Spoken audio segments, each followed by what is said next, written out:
Paiigtingin ang police visibility sa mga paaralan sa unang araw ng pasukan sa Lunes, July 29. Narito ang report ni Denise Abante.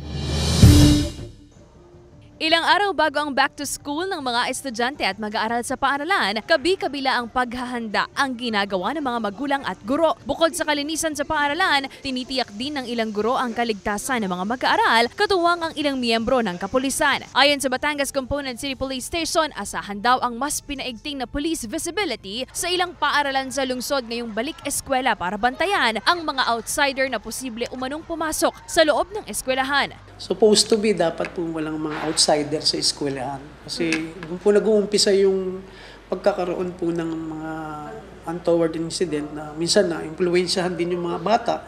Pag yung mga bata ay very curious, hindi nila alam na mali na pala yung ginagawa nila. Kaya much better na wala silang nakikita na ibang tao. Posible raw na mag-deploy ng 2 hanggang 3 assisting PNP personnel sa unang araw ng balik eskwela kada paaralan, ngunit pinag-aaralan pa rin ito ng Batangas City PNP. Panawagan nila sa mga magulang at mga mag-aaral. Be sure po na